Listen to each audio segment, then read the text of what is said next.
Grabe ho itong si Senator Ping Lacson at agad na sumakay, umepal dito ho sa issue ho ng pagbaliktad o yung recantation ng dating testigo na si Sergeant Orly Gutesa. At ngayon ay agad na nagsasabi kasi nung mga nakarang araw ay binanggit niya na hindi na raw po siya nasupresa. At ngayon ay may binabanggit din ho ito na dapat daw po ay magkaroon ng mas mabigat na parusa para po sa mga taong nagmamanipula sa mga testigo para magsinungaling. So pinalilitaw ho nitong si Lacson na talagang tinuruan ho na magsinungaling itong si Orly Gutesa at idiin ito pong si dating House Speaker Martin Romualdez.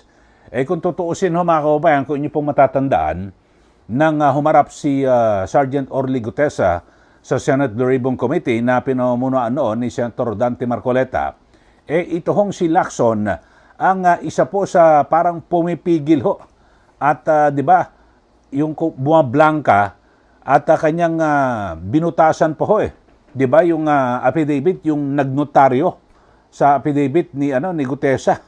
So ibig sabihin parang lumilitaw noon na takot ho sila at binablangka ho nila itong naging testimonya ni Gutesa. Pero ngayon ay biglang nagbago at ang talagang agad niya hong pinaniwalaan, isang click lang ho, pinaniwalaan niya na ito hong si Gutesa ay talagang pinilit na magsinungaling. Bilang isang pulis at naging investigador, alam naman natin sa mga ganyang kaso, hindi man lahat, pero marami po sa mga kaso na may mga testigo laban po sa mga ma-impluensyang tao na kapag biglang bumaliktad, kadalasan talagang yan po ay bunga ng pressure at mga posibilidad ng pananakot. Pero dito mga kababayan, agad na umepal.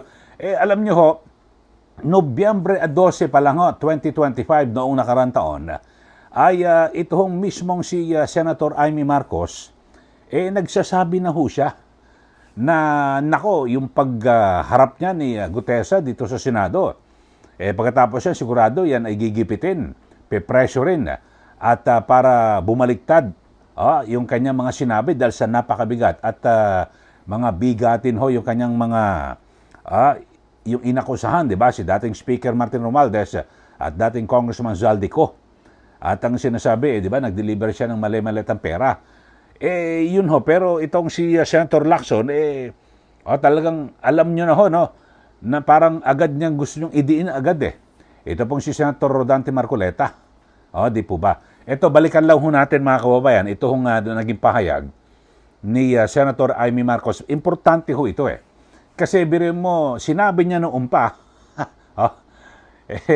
November 12, tignan ko yung pecha ho mga kababayan Ito, November 12, 2025, meron ho diyang ambush interview sa Senado.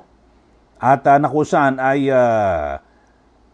may interview at yung GMA si Nimpa Rabilo ng DCWB, siya po nakakuha ng video at may mga iba pa, marami ho, mga taga-media ho ron, mga Senate reporters ang nagsabi na nako, magre-recant yung mga testigo. Sabi ho ni isa-isa yan, biglang babaliktad ang mga yan, sabi po ni Senator Amy. Ito, pakinggan ho natin. At ito ho, November 12, 2025. August 2026 na ho ngayon. Ngayon lang ho sumambulat itong pagbaliktad ni Sergeant Orly Gutesa. So, ibig sabihin, totoo yung mga naunang binanggit ni Senator Amy Marcos na pinipressure, tinatakot di umano ang pamilya at yun ho para bumaliktad. Ito, pakinggan ho natin.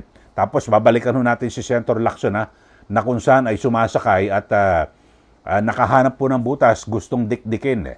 Ito pong si Senator Dante Marcoleta. Ito muna, panoorin nyo ito hong pahayag ni Senator Amy Marcos. Ang mangyayari ngayon, magre-recant ang mga testigo. Panoorin ninyo, sigurado ako dyan.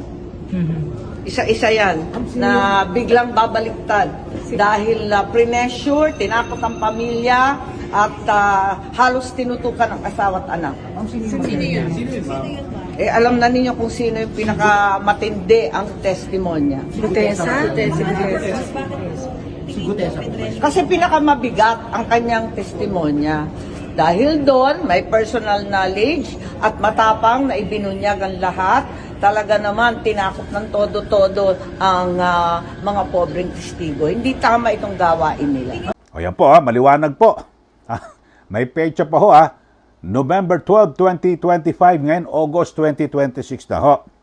Ang sabi ho ni Senator Amy Marcos doon, nako, isa-isa yan na biglang babaligtad. Dahil pinipressure, tinatakot ang pamilya at halos tinututukan ng asawa at anak. Kasi pinakamabigat, yung kanyang testimonya, itong tinutukoy niya, itong si Sergeant Orly Gutesa. Di po ba? So, pero sa kabilang banda ho, mga kababayan, ay ito ho, panoorin nyo, ito sa yung TV screen, itong si Senator Lacson nakalagay, sabi niya, Lacson eyes stiffer penalties versus those who manipulate witness for perjury. Yun na, nababasa nyo sa inyong TV screen. Ibig sabihin po nito, mga kababayan, dapat daw ho na mabigyan ho ng mas mabigat na parusa yung mga tao na kung saan ay minanipula. Kumbaga sa ay tinuruan ang isang testigo na magsinungaling. Dito ho, sinasakyan niya ho itong issue kay Orly Gutesa, mga kababayan. Samantalang ang dami ho na mga nangyayari kahit dyan ho sa Senado, di ba? Yung kalamawanay ng mga nakaraan, di ba? Ador Mawanay. Ang dami-dami ho ng mga testigo na biglang nagbabago ho, di ba? Kasi meron naman ho talaga na talagang sa umpisa pa lang sinungaling na, di ba? Nagsinungaling na. Pero dito ho kay Orly Gutesa, hindi lang ho siya. Siguro, pwede ho nating sabihin na pinilit ho siya na magsinungaling. Halimbawa, sinusian ho siya na magsinungaling. Kung totoo ho ito, Pero may nag-corroborate, meron hong mga nagpatotoo. Kaya nga, ito ho, yung tinatawag na 18 ex-Marines, di ba? 18 ho sila lumabas at pinatotohanan nila ho yan. Tapos ngayon, may bumaliktad din na 4. Pero nauna ho dyan ay kinumpirma rin ho yan. Mismo ni dating Congressman Zaldico. Oo, mga tao ko yan. At totoo yung kanilang mga sinasabi. Yun ho. Tapos ngayon, itong si Senator Lacson ay biglang talagang gusto niya na ho na na paniwalaan ito hong si Orly Gutesa na pinagsinungaling. Kung nagsisinungaling pala si Gutesa, bakit mo hinanapan ng butas noon? Na kung saan ay question yung nagnotaryo, di ba, sa affidavit ni Orly Gutesa na kung tutuusin naman, hindi na kailangan ng mga notaryo at affidavit basta't humarap ka sa Senado sa mga Senate inquiry o hearing, tapos manunumpa ka, okay na po yun. Pero kanyang hinanapan ng butas, di ba, kung inyo po matatandaan sa ating mga viewers, Ngayon, sabi ho niya, ay ito ho, dapat ho ay magtakda pa ng mas mabigat na parusa.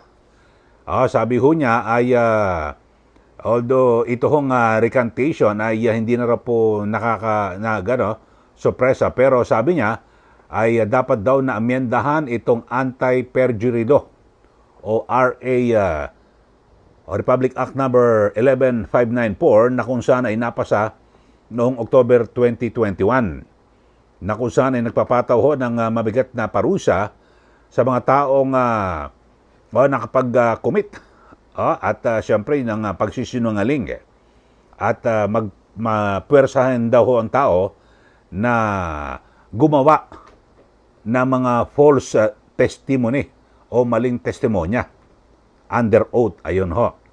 So, yun ho, mga kababayan, pero ako nagtataka lang naman ho ako, dapat ho, bilang isang dating hepe ng Philippine National Police, at sinasabi raw ho, ito magaling daw ho ito na investigador, di ba? Sabi ni Senator Tito Soto.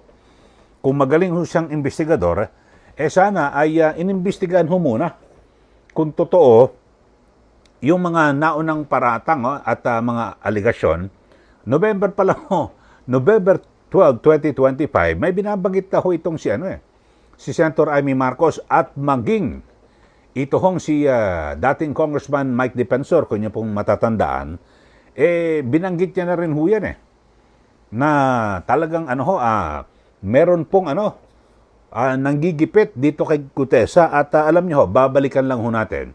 Kasi ito, inanunsyo ito at ni dating Congressman Mike Defensor, yung usapan po ni Orly Gutesa at ng kanyang asawa.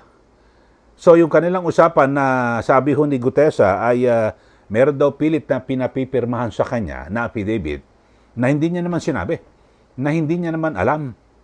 Kumbaga sa pinipilit siyang pumirma sa affidavit na pawang kasinungalingan. So ito, panoorin nyo ho ito mga kawan. Maganda balikan ho natin para mas maganda mapag-usapan din. Importante ho ito kasi ngayon ang dampot ka agad ng mga hindi ko alam kung kumakampi ho ito sa mga sa mga sangkuto sa flood control 'di ba? Imbes na ugatin, bakit ba itong si Gutesa biglang bumaliktad? Dapat inimbestigahan mo muna. Hindi, ang ginawa agad kumampi ka agad. Hindi, ginipit nga yan. Pinilit yan na magsinungaling. Di ba? Nila Marcoleta at Defensor. Dapat inimbestigahan muna, pero wala ho Nag-ano kagad, di ba? Meron kagad na desisyon. Pero ito, pakinggan nyo ho Ito, para magbalikta na ho tayo. Baka marami ho sa ating mga viewers na napanood nyo na ho ito kasi may isang press con ho ito.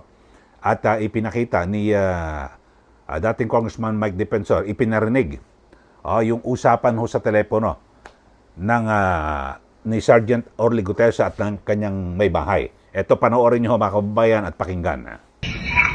Matulog ka na? Ano yan? Nandiyan ka sa kwarto? Ha? Ayaw may na ako. Nakasaksak mo po. Nagingi siya, nagingi. Tumawag si Kuya.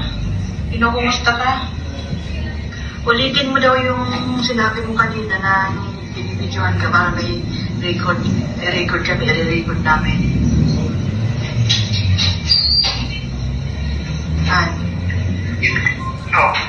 Yung tungkol dun sa affidavit na sino ba may gawa na? Ikaw o sila? Sila. Ilari ko daw lang. Sabi-sabihin? O, sabihin mo kung ano nangyari doon para may record namin. Yung binigyan ako ng nakaraan araw.